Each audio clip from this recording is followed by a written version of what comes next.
Attraversa 4 regioni e 13 province, in un viaggio di 652 km.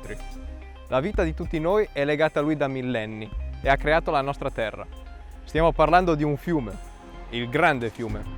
Forse più grande di nome che di fatto, anzi, di fatto che nel nome, anche perché effettivamente il suo nome comprende solo 2 lettere. Stiamo parlando del Po. Io sono Iari e adesso vi porto a scoprire il Po nel tratto di Ficarolo.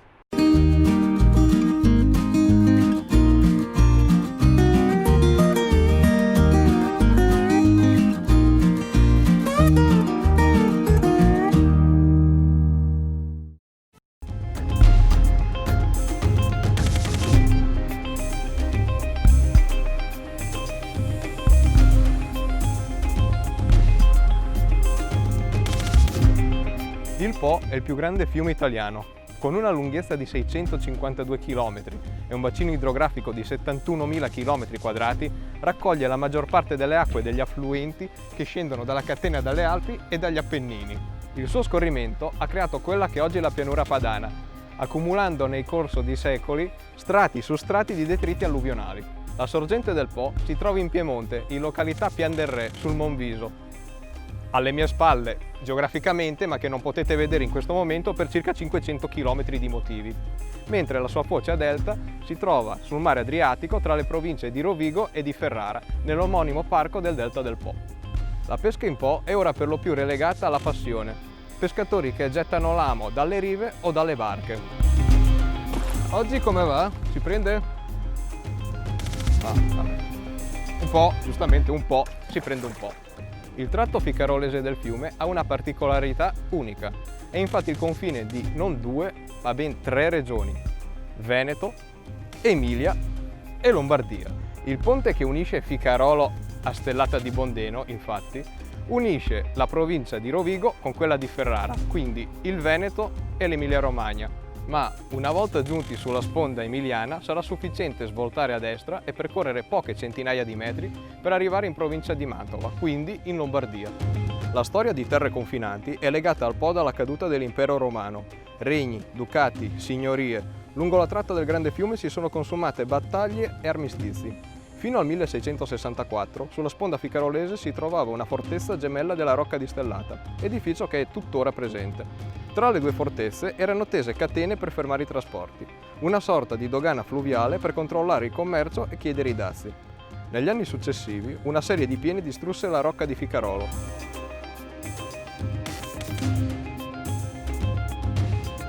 Durante la Guerra del Sale, tra il 1482 e il 1484, accadde un fatto davvero curioso. L'esercito di Venezia attaccò la fortezza di Ficarolo, che capitolò solo dopo una strenua resistenza da parte della piccola guarnigione.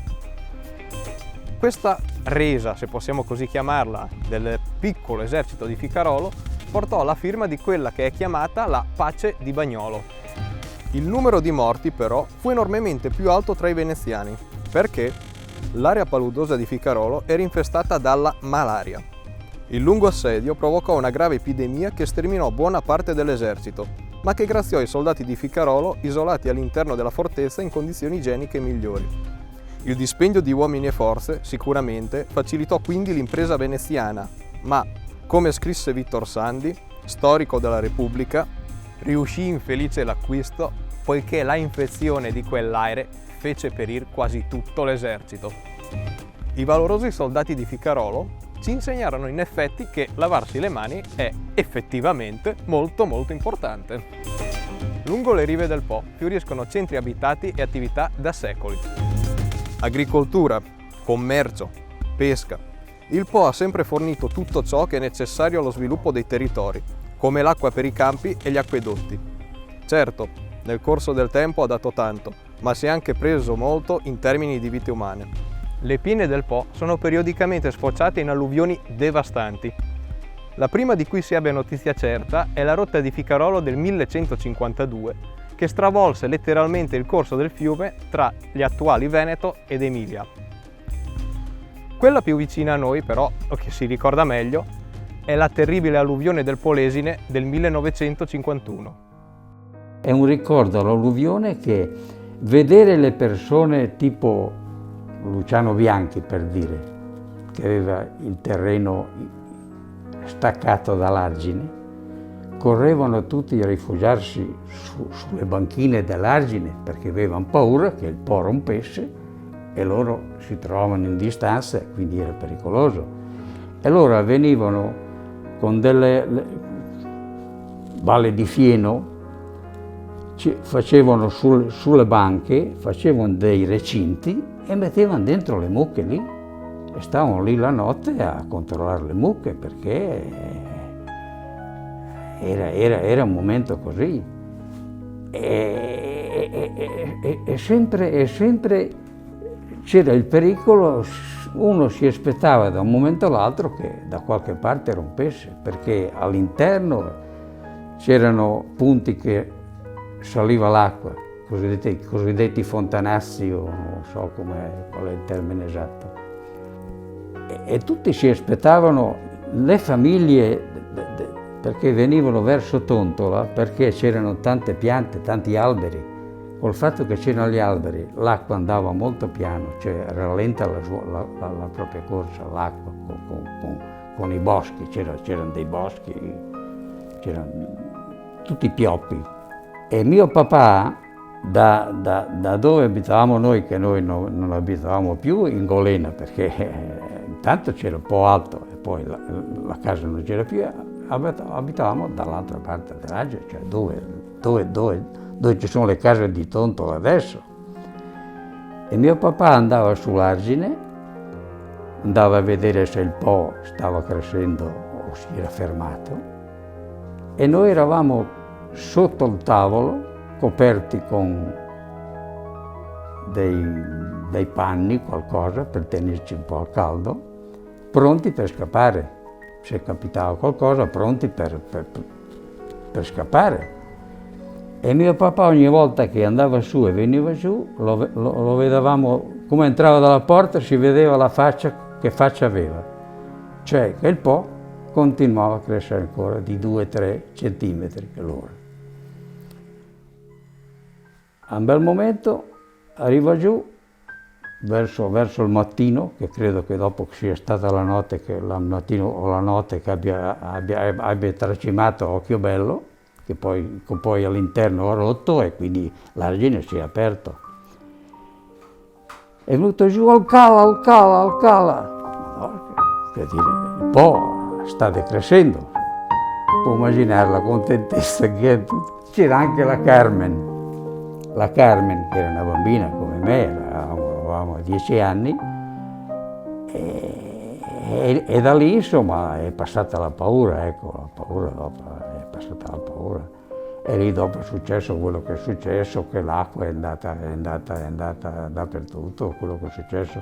Qua l'acqua era arrivata dietro la chiesa, era arrivata lì dalle suore, cioè dopo l'acqua, perché prima, poi c'è stato il ritorno.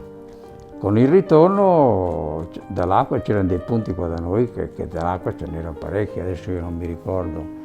E dopo, per aiutare le persone, per poter vivere, per poter mangiare, per poter tirare avanti, perché non c'era più, nessuno aveva niente, hanno cominciato a distribuire dei contenitori in legno di marmellata. Era marmellata di ciliegio o marmellata.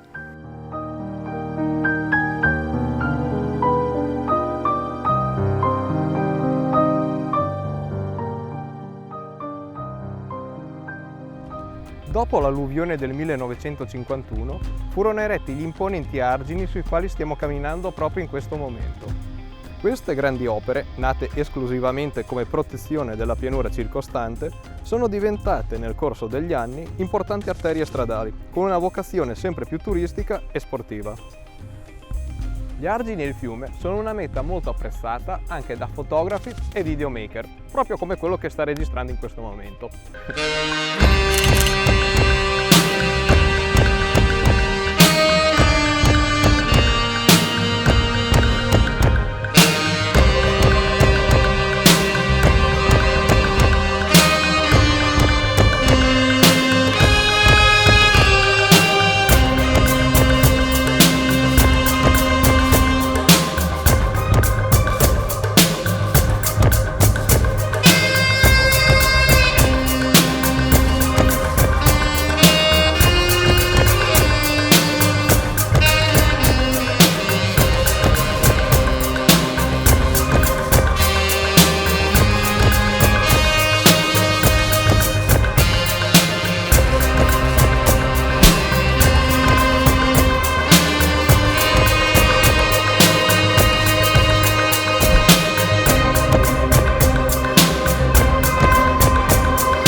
Alla sommità arginale si accede infatti molto facilmente, più o meno sempre, alle rive del fiume con le sue golene e i suoi boschi. Nel tratto di Ficarolo il Po offre scorci di natura incontaminata che diventano particolarmente scenografici, specialmente al tramonto, quando il sole sembra tuffarsi nelle acque del fiume. Panorami che offrono set ideali per servizi fotografici e riprese video. Nel tratto di Ficarolo si trovano due isole, una all'altezza della cosiddetta curva dello zuccherificio e la più nota Isola di Tontola, che condivide il nome con l'omonima frazione in cui si trova. L'isola di Tontola, in realtà, non è sempre circondata dalle acque. Nei periodi di secca è raggiungibile anche a piedi, ma quando il livello del fiume si alza, allora è necessario l'ausilio di una barca. In quest'ultimo caso diventa quasi esclusivamente meta dei pescatori del fiume. La vita sul Po è molto attiva in realtà. Non si tratta solamente di barche o delle tende in riva al fiume per la pesca notturna, o perché no anche di giorno ovviamente. Le caratteristiche costruzioni galleggianti, dette imbarcaderi, ospitano club e circoli privati e, in alcuni casi, anche locali come pub e ristoranti. Sui loro pontili vengono ormeggiate le imbarcazioni di chi vive il Po quasi quotidianamente. Nel 2019 il tratto ficarolese del Po è stato inserito nella riserva MAB Po Grande dell'UNESCO, un riconoscimento a livello mondiale per il nostro territorio. Il programma L'uomo e la biosfera dell'UNESCO è nato nel 1971 per promuovere un rapporto equilibrato tra uomo e ambiente, attraverso la tutela della biodiversità e le buone pratiche dello sviluppo sostenibile. Viene quindi premiata la simbiosi tra attività umane ed ecosistema. Il Po ospita infatti una biosfera unica a livello mondiale per quanto riguarda la biodiversità. Fauna e flora trovano un ambiente sorprendentemente isolato in cui proliferare.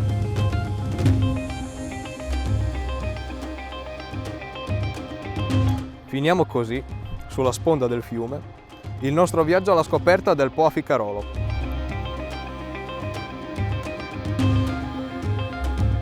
Il tempo, sul grande fiume, non scorre come fuori dagli argini. Tutto sembra perdersi in una sorta di sospensione pace. Questa è la magia del Po, immutata da secoli. Un ambiente fuori dal tempo, incastonato in un mondo che corre sempre più veloce.